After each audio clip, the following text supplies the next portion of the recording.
Soybean soybean আর soybean.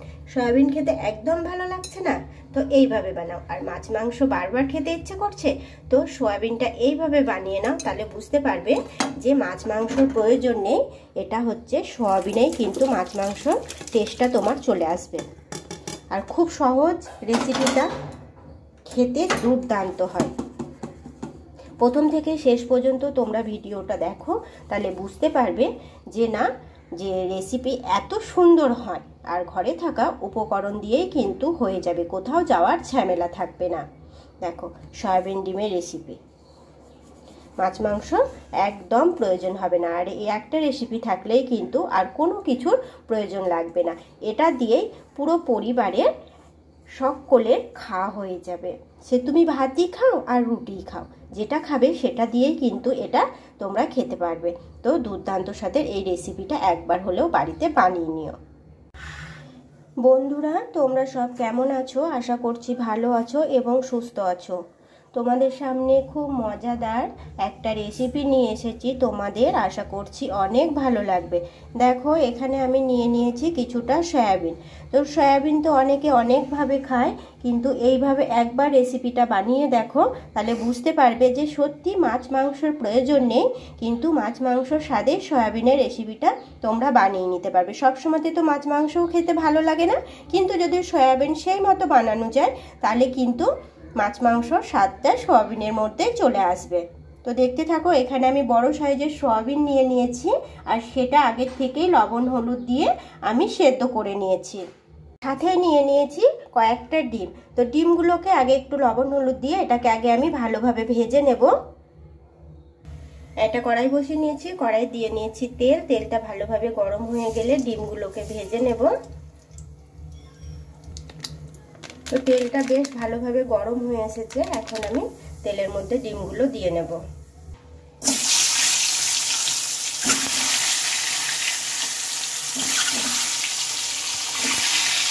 ডিমগুলো দিয়ে নিলাম, এগুলো উল্টে পাল্টে একটু ভেজে নেব। ডিমগুলো দেখো উল্টে পাল্টে আমি ভেজে নিচ্ছি।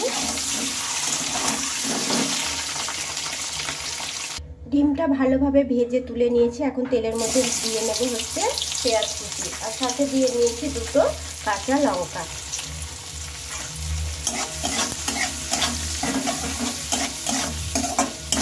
পেঁয়াজটা একটু ভালোভাবে ভেজে নিতে হবে। এখানে দেখো ডিমগুলো আমি ভেজে তুলে নিয়েছি, আর সেই তেলের মধ্যে আমি পেঁয়াজগুলো দিয়ে নিয়েছি। ডিমগুলো খুব সুন্দরভাবে ভেজে নিয়েছি। পেঁয়াজটা আমি হালকা করে ভেজে নিয়েছি। দেখো এখন দিয়ে নেব কিছুটা বাটা মশলা। এখানে বাটা মশলা আমি দিয়ে নিলাম। এখানে বেটে নিয়েছি জিরে, আদা আর ধনে, রসুন, এগুলো সব একসঙ্গে আমি বেটে নিয়েছি।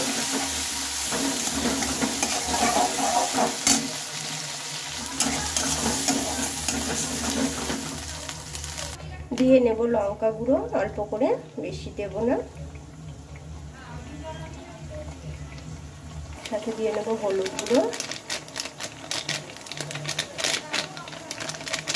হলুদ গুঁড়োটা দিয়ে নিলাম, স্বাদ মতন লবণ, আর দিয়ে নেব টমেটো কুচি। একটা বড় সাইজের টমেটো, সেটা অর্ধেকটা আমি কুচো করে নিয়েছিলাম, সেটাই দিয়ে নিলাম। এবার মশলাটা ভালোভাবে কষিয়ে নিতে হবে।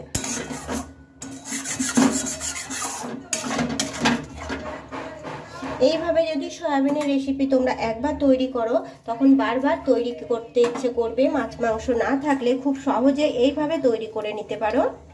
মশলাটা বেশ ভালোভাবে কষিয়ে নিয়েছি, আর দেখো সাইড থেকে মশলাতে তেলও ছেড়ে দিয়েছে। এখন দিয়ে নেব এর উপর দিয়ে ধনে পাতা।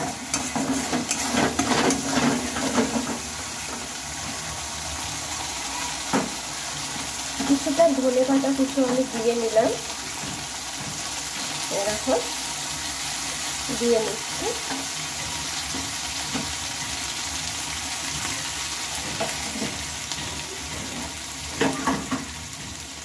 ধনে পাতাটা মশলার সাথে ভালোভাবে মিশিয়ে নিতে হবে।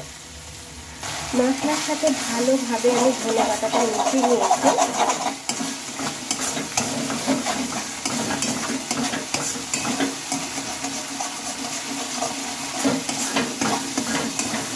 মশলা থেকে খুব সুন্দরভাবে তেল ছেড়ে দিয়েছে। এখন দিয়ে নেব হচ্ছে সয়াবিন। তো সেদ্ধ করে রাখা সয়াবিনগুলো এখন আমি দিয়ে নিচ্ছি। সয়াবিনটা ভালোভাবে দিয়ে মশলার সাথে কষিয়ে নেব।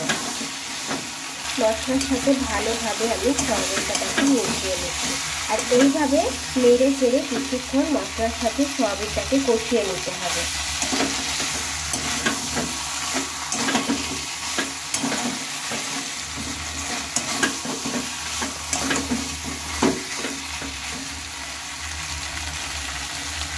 যেমন দেখতে সুন্দর, খেতেও কিন্তু দুর্দান্ত লাগে। বলেইছি যে মাছ মাংস কোনো প্রয়োজন থাকবে না এই রেসিপি যদি হাতের কাছে থাকে। মাছ মাংস না থাকলে চটপট তোমরা এই রেসিপিটা বানিয়ে নিতে পারো। সয়াবিনটা ভালোভাবে কষিয়ে নিয়েছি মশলার সাথে। এবার দিয়ে নেব কিছুটা পরিমাণ জল। দেখো কিছুটা পরিমাণ জল আমি দিয়ে নিয়েছি।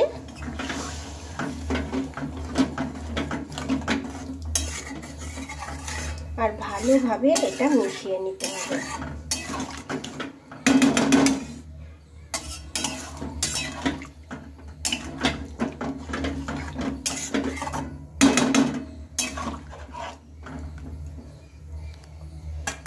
দেখো এটা কিন্তু ভালোভাবে আমি মিশিয়ে নিয়েছি।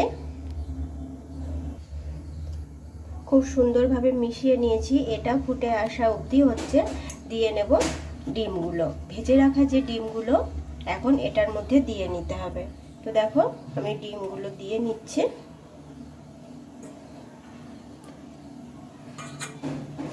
একে একে ডিমগুলো দিয়ে নিচ্ছি।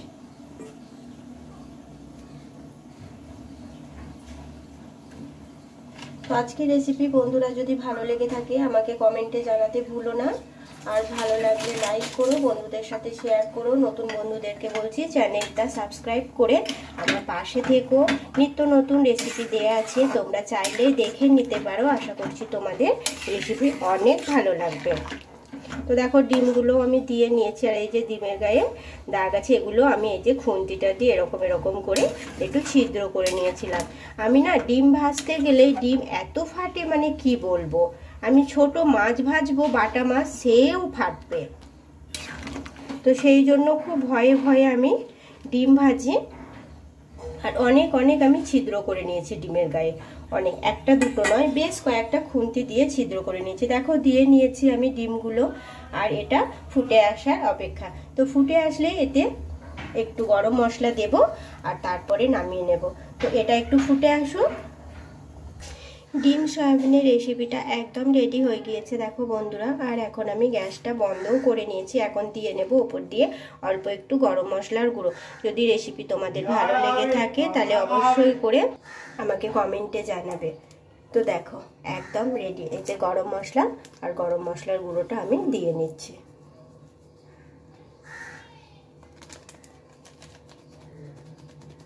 তোমরা পছন্দ করলে দেবে, না পছন্দ করলে না দেবে, এতে করে কোনো সমস্যা নেই। আমি অল্পই দিয়ে নিয়েছি। এবার এটা মিশিয়ে নেব। ভালোভাবে মিশিয়ে নিয়েছি আমি গরম মশলাটা। এখন নামিয়ে নেব। এটা দেখো একদম কমপ্লিট হয়ে গিয়েছে। এবার আমি নামিয়ে নেব। যে সকল বন্ধুরা এই রেসিপি বানাওনি, খুব সহজেই কিন্তু রেসিপিটা বানিয়ে নিও। তো আজকের মতো টাটা বন্ধুরা, ভালো থেকো, সুস্থ থেকো। আবারও আসবো আমি নতুন কোনো এক রেসিপি নিয়ে। ততক্ষণে সকলে সুস্থ থেকো। আর এরকম করে খুব সহজেই ডিম আর সোয়াবিন দিয়ে একটা চটপটা টেস্টি রেসিপি তোমরা বানিয়ে নিও।